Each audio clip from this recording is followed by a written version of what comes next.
सभी भाई आए हैं तो मैं चाहता हूं कि उनको मैं ध्यान आकर्षित करूं कि हमारा फ्यूचर एक्शन प्लान क्या है। देखिए 15 अगस्त का दिन है आज। 15 अगस्त 1947 को भारत ब्रिटेन से इंग्लैंड से आज़ाद हुआ। 15 अगस्त 1940 को साउथ कोरिया जापान से आज़ाद हुआ था। 15 अगस्त 1945 में 60 में कॉन्गो 15 अगस्त 1960 को कॉन्गो फ्रांस से आज़ाद हुआ था। 15 अगस्त 1941 को बहरीन नाम का देश ब्रिटेन से गुलामी से आज़ाद हुआ था। तो आज जो 15 अगस्त है वो 15 अगस्त न केवल भारत में मनाया जा रहा है बल्कि कॉन्गो में, साउथ कोरिया में और बहरीन जैसे लगभग 4 देशों में पूरे वर्ल्ड में 15 अगस्त मनाया जा रहा है। ये बहुत ज़्यादा महत्वपूर्ण दिवस है। जब किसी देश का राष्ट्रीय ध्वज होता है और या हमारा पंसील होता है तो मात्र एक कागज का टुकड़ा नहीं होता बल्कि वो शहीदों का और हमारे धम्म योद्धाओं के जो रक्त है, उनकी जो कुर्बानी है, वो उसका प्रतीक होता है। हमारा मेन काम भारत के अंदर एक सोशल रेवोल्यूशन लाना है। हमारा मेन काम भारत में से सामाजिक आतंकवाद को खत्म करना है। आतंकवाद 2 प्रकार के चल रहे हैं। एक आतंकवाद वो चल रहा है जो हमारे सीमा के पार हमारे पड़ोसी देशों से, पाकिस्तान या चीन से चल रहा है। दूसरा एक उससे भी 100 गुना भयंकर आतंकवाद हमारे देश के अंदर, हमारे देश में, भारत में चल रहा है। ये जो आतंकवाद है ये 2 संस्कृतियों की लड़ाई है। ये संस्कृति श्रवण संस्कृति और ब्राह्मणवाद की संस्कृति है। जब हम सब लोग ये प्रण करते हैं कि भारत में से गुलामी खत्म हो, जब हम ये प्रण करते हैं कि भारत में इक्वलिटी, लिबर्टी एंड फ्रेटर्निटी की बात स्थापित हो, तो फिर हम ब्राह्मणवाद के पौधे को, जहरीले पौधे को हम क्यों पानी लगाते हैं? हम उसको खाद क्यों देते हैं? हम मंदिरों में क्यों जाते हैं? हम दान मंदिरों में क्यों देते हैं? आपको एक बता दूं कि बौद्ध धर्म में एक बहुत पुरानी कहावत है बौद्ध धर्म के अंदर कि जिन लोगों को सूर्य उठाता है, जिन लोगों को सुबह को सूर्य उठाता है, वो अपने जीवन के अंदर कोई क्रांति पैदा नहीं कर पाते। जो लोग सूर्य को उठाते हैं यानी कि सूर्य से पहले उठ जाते हैं, वो देश के अंदर इतिहास रचते हैं और आपका इतिहास जो रचा जाएगा वो आपका बौद्ध धर्म से रचा जाएगा। बौद्ध धर्म में एक बड़ी फेमस कहावत है कि घोड़े को जबरन नदी पे तो ले जाया जा सकता है लेकिन घोड़े को पानी जबरन नहीं पिलाया जा सकता। घोड़े को जबरन नदी पे तो ले जाया जा सकता है लेकिन जबरन पानी नहीं पिलाया जा सकता।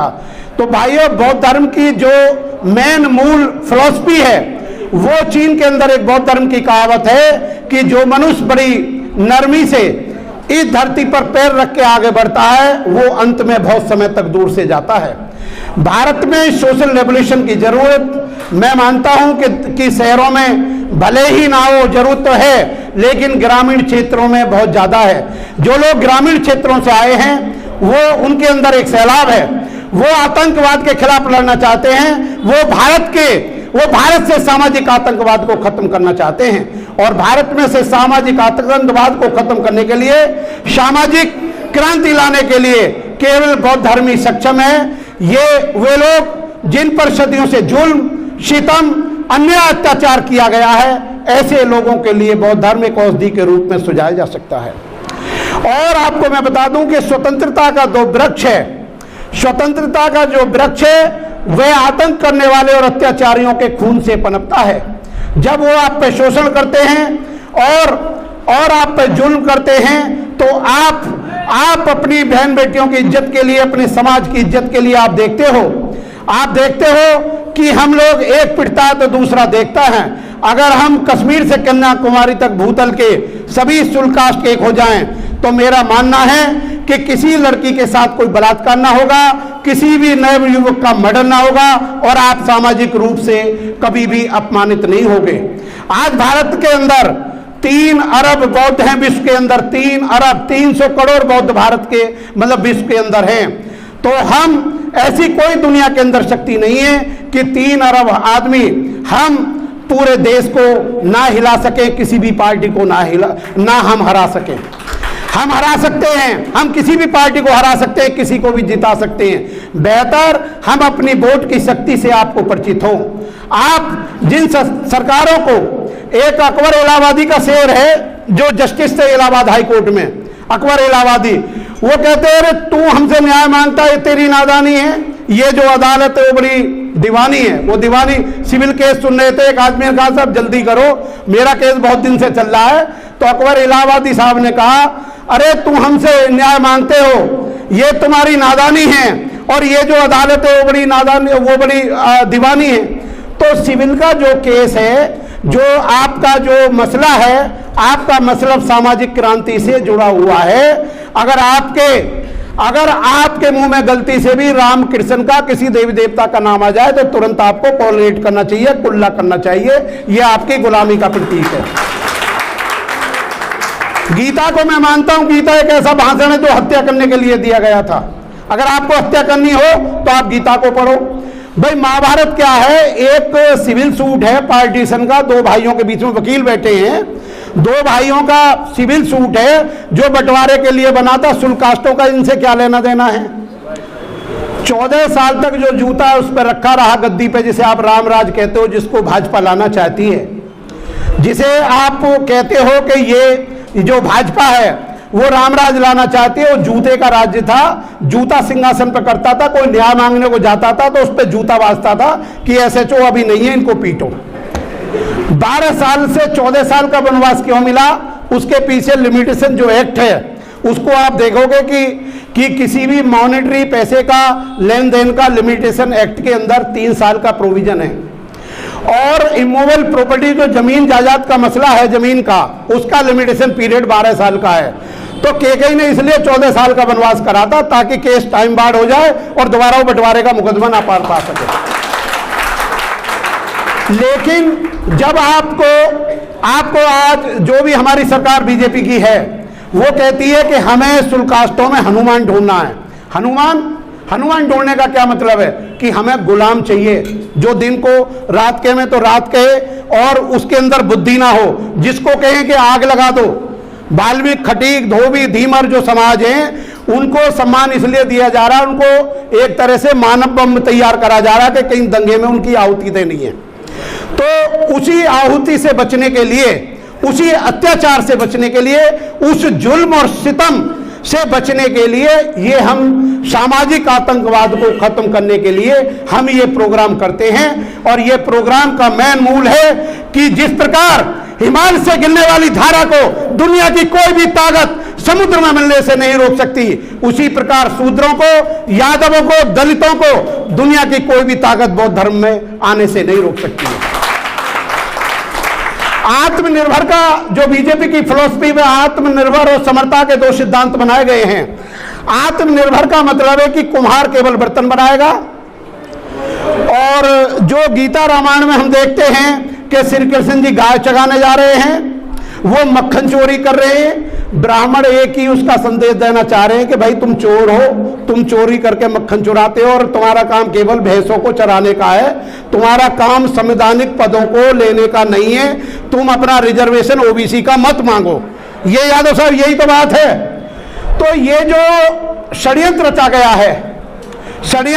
गया है, और आपको मैं बता दूं उस जमाने में कोई पढ़ा लिखा आदमी नहीं था। गुरु रविदास के भी लिखने वाले रविदास रामायण को सब हमारे ब्राह्मण भाई थे। कोई हमारा शुल्कात का भाई पढ़ा लिखा नहीं था।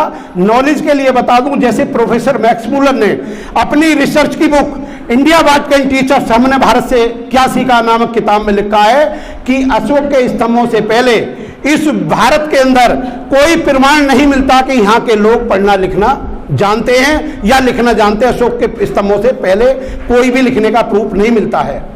दूसरी बात, जो 1905 में प्रफुल्ल चंद्र राय ने एक बुक लिखी the history of Indian chemistry, कि उसमें the history of Hindu chemistry में लिखा है कि भारत के पतन का, भारत के गुलामी के केवल 2 ही कारण थे, और वो कारण थे नंबर 1 जातिवाद, नंबर 1 छुआछात, और आपसी फूट, और दूसरा कारण था वेद और गीताओं की शिक्षा, वेद और शिक्षाओं की नॉन साइंटिफिक एजुकेशन।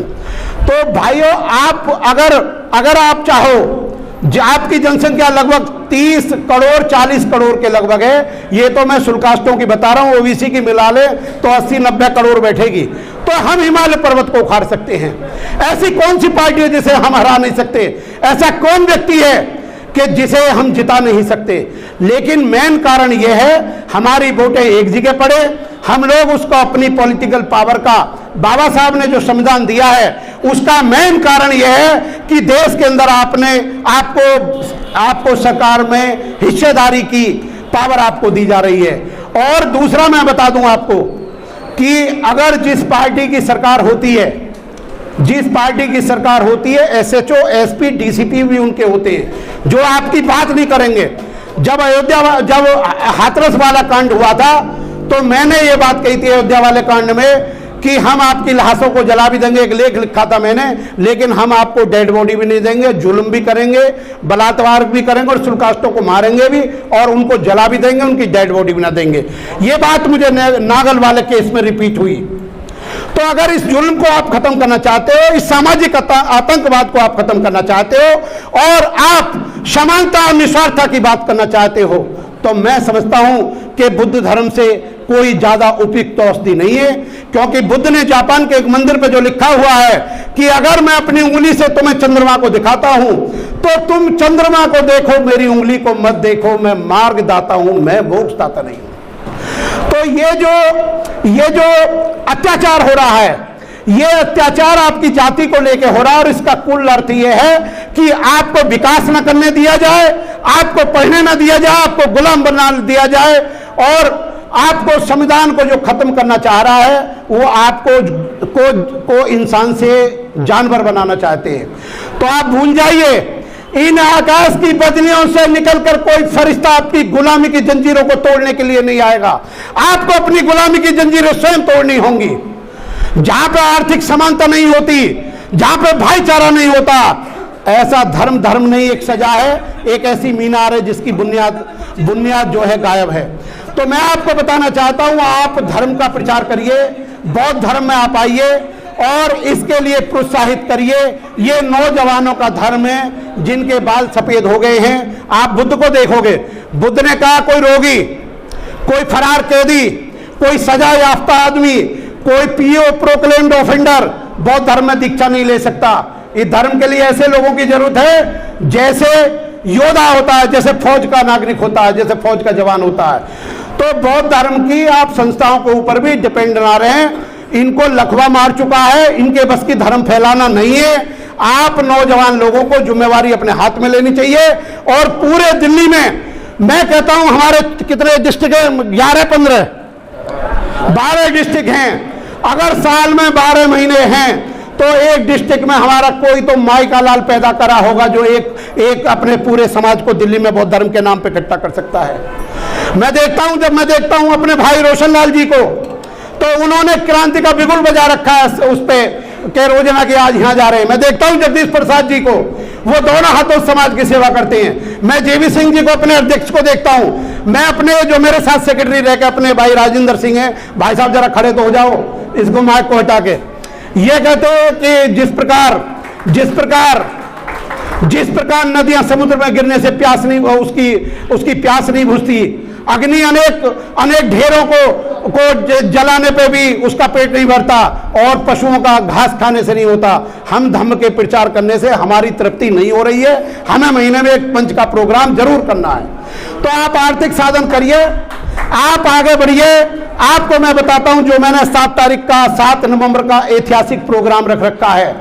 ऐतिहासिक प्रोग्राम गांव अरोंडा में होगा और आसपास के 200 गांवों का होगा। मेरे प्रेस वाले सब अभी से आमंत्रित हैं और दिन रात एक करनी है, लोगों को धम्म मेला लगाना है, उनको पुस्तक देनी है, धर्म का प्रचार करना है। और आप हमें धर्म के लिए, हमें जो प्रोग्राम उसके लिए आप आर्थिक मदद करें। तो हम कहते हैं कि जो धर्म यहाँ के सारे दिल्ली के लोग नहीं फैला सकते, हम और हमारे साथी फैलाएंगे। आपको पता है, जो आदमी जीवित हैं आज, के सारथी साहब हैं और हमारे फौरन सिंह साहब हैं जो हमारे प्रधान जी हैं, उनको पता है कि 1985 में 200 लोग मेरे साथ जाते थे, 1985 में गली गली में जाते थे, जो प्रचार करते थे और खड़े होकर चौराहे पे करते थे। 30,000 रिकॉर्ड में जब मैंने 135 साल का रिकॉर्ड तोड़ा, क्योंकि 30,000 रिकॉर्ड अंग्रेजों के जमाने का 135 साल का है, मैंने बुद्ध पूर्णिमा मनाई। लगभग वहां पे 12 जज बुलाए, डिस्ट्रिक्ट जज बुलाए और अपने पूरे दिल्ली के लोग बुलाए। तो हमसे जज साहब ने कहा, तलवंत सिंह जो जज साहब हैं, आजकल वो हाई कोर्ट चले गए, कि अगर आप लोगों को बौद्ध धर्म का प्रचार करना है तो आप बंद कमरों में ना करें, चौराहे पर करें, खुले में करें, पार्कों में करें। और जिस प्रकार एक मुसलमान के बच्चा पैदा होता है, पैदा होते उसके कान में अजान लगती है, अल्लाह अकबर, ऐसे ही आपके कानों में आवाज होनी चाहिए, बुद्धम शरणम गच्छामि, धम्मं शरणम गच्छामि, संघं शरणम गच्छामि। ये बुद्ध संघ और जो अपना बुद्धं शरणं गच्छामि, धम्मं शरणं गच्छामि, संघं शरणं गच्छामि, कोई नई बात नहीं है। ये बाबा साहब का आधुनिक जो नारा है, एजुकेट, एजुकेट एंड यूनाइट, उसी का निकला हुआ है। तो भाइयों, कलकत्ते में आपने बीजेपी की गवर्नमेंट हराई है, तो अब आप उत्तर प्रदेश में हराइए। और अंत में गालिब के एक शेर को कह के मैं एक बात पूरी करूंगा, मैं पूरी करूंगा कि ए गालिब एक भूल में जीवन भर करता रहा, ए गालिब एक भूल में जीवन भर करता रहा, अरे धूल तो जमी थी चेहरे पर, मैं आईने को साफ करता रहा। थैंक यू, जय भीम। और